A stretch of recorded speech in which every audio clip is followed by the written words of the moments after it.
Mrs. Stella Guerrero. I'm Clarence Guerrero. We're CG&S founders. My dad, he just really understood that if he worked hard, he would be successful.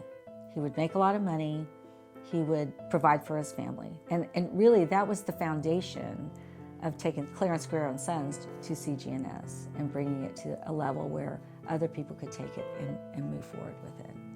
It was probably late 80s, early 90s when they started phasing themselves out. Well, Billy and I kept working projects, and then we thought that we needed another voice in the operation, and that was older brother, John. We asked him to come and join us and take this to a different level. I remember when I was a young kid, my dad always used to tell me that I had so much potential, that I was doing okay in school, but I could do much better. He saw something in me that I didn't see. I was 17, 18, and my dad and I weren't getting along well. We were fighting, and I was a bit of a rebel. But my parents were always in the background helping me. I didn't know at the time that they were, but they knew I was kind of struggling, looking for something. And for me, I'd gotten into electronics school, and I learned electronics. And when I graduated, I got hired on at Texas Instruments. And I did that for 10 years, which was just an amazing experience. But after 10 years, my dad reached out to me.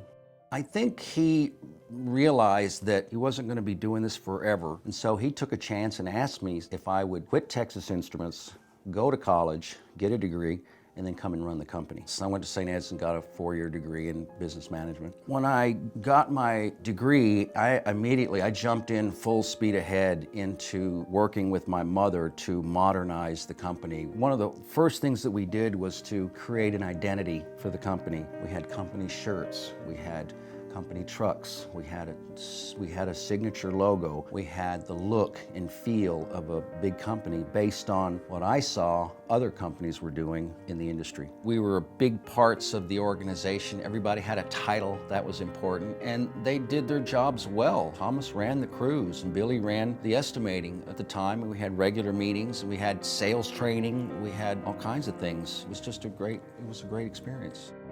John was at CG&S at the time, and he knew that Mom was going to be transitioning out, and so he asked me to come work at CG&S. And so I started in the office, and Mom taught me how to do all the office portion. And then I moved into the production, and I started becoming the production assistant, which meant assisting my brother Thomas. Looking back on it, I can't say it's like, yeah, I'm gonna do this and it's gonna be forever.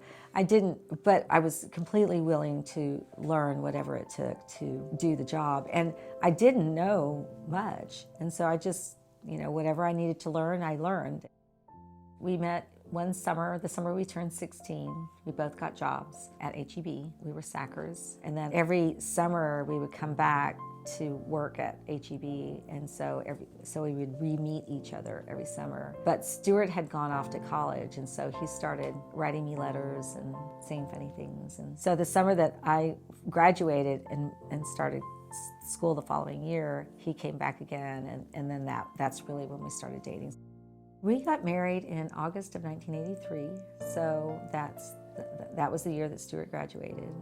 For years and years, I was outside the company. My impression about the family was that they were really giving people, that they were social people, that they welcomed me. My family was so dysfunctional growing up that I was really amazed that here was a family that was close, and they entertained a lot and had a lot of fun, so that was new. I first became involved with CG&S through my brother-in-laws coming to me as an architect and asking for help with projects. I was working for another architecture firm in town who we did healthcare architecture. So when Billy came to me to ask me to help him with some residential projects or design my house or design mom and dad's house, I was coming at it from no experience doing homes. But they didn't know that. I didn't bother to tell them that either. We had gone to a trade show in Dallas, and we went to one of the conferences in the trade show, and they were talking about DesignBuild, and Billy and I were sitting there talking about it, and we thought, wow, what a great idea, what a great concept. And I remember on the trip back from Dallas, Billy and I were sitting in the back of the van, just huddling over, do we want to do this? Do we really want to do this? Is this, is this what we need to do? And then by the time we got back to the office, we realized that this was our next move, going into DesignBuild. I think John and I were talking about it in the car. It's like, hey, DesignBuild, that might be a good idea. I guess we didn't drop it, and we just kept talking back and forth, and it got more serious. And I think at that time I was a little bit burned out in what I was doing, because I'd been there for 8 years, and we decided that it was a good idea to make the move. I started working at the company in '94. My first day at CG&S was, as I remember, showing up with a coat and tie, because I used to wear ties all the time back in those days. And so I'm treating this like a straight up professional architecture firm, which I was used to. And it was just some old house with a bunch of people in it that were trying to build stuff. So it wasn't the same thing at all. It was just me back there with a drafting table. I remember asking myself, what is this going to be like? And it'll be like whatever you make it, whatever I make it like. But on the other hand, there was hours and hours and hours and hours of trying to figure out, how should this actually work? I had to develop all the systems from scratch. Where I used to work, there were things already set up. But here, we didn't have any standard details, we didn't have any specifications, we didn't have anything. So I remember having many meetings with the boys about, you're spending all this time on doing this, way too much detail, going way too far with these drawings. So there was a real friction there after a while of, why are you doing that? Why are you doing it that way? And the answer was, because this is the only way I know how to do it.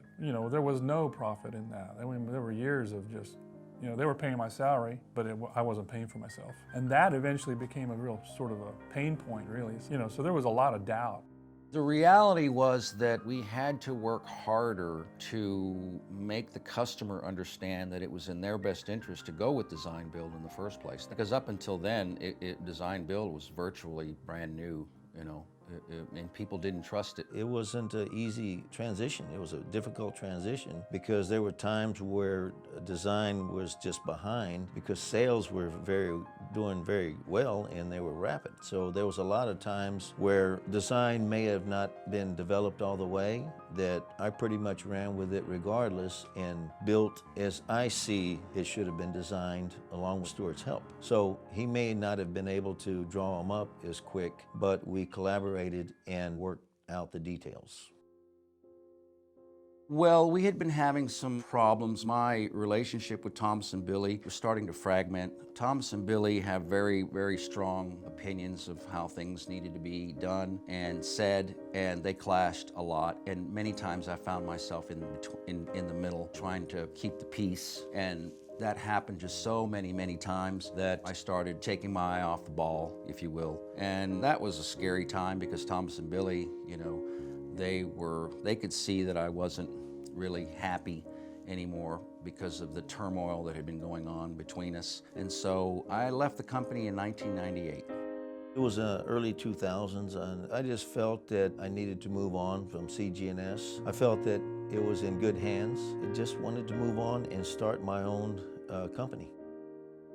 How long did it take for us to get the process where it was working for the company? My answer to that would be, realistically, maybe 8 years in. I don't know. I mean, it's just, trial and tribulations. You learn by doing, and you learn from your mistakes. So there was a long period of slow growth and expansion, and then slowly, getting more interesting projects, doing more design-oriented work, higher budgets maybe, bringing in some talented people that did their own projects under me. But so as the design studio grew, I think the importance of the design component grew and the reputation grew, because when we first started, nobody had even heard of CG&S in terms of being an architect. There were several things. One was finding staff, because for a long time it was just Stewart. The other thing is that culturally we had to change within our culture, company culture, that we could all get along and we could all respect our individual positions, and it can work really, really well. And so I think those two were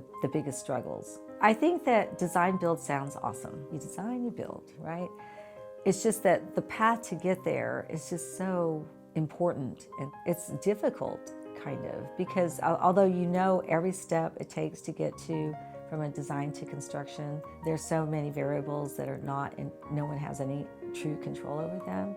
And so I think communicating that, like that roadmap, what does that roadmap look like to a client, is probably the most challenging part of it. And so I think that's why it took so long, because we didn't really know what that was. And so we would develop it as we go. The roadmap from design to construction has had many, many variations over time. And I think that we're at a time in our company's life that is strong and it's good and it's set. But it's just taken a long time to get there.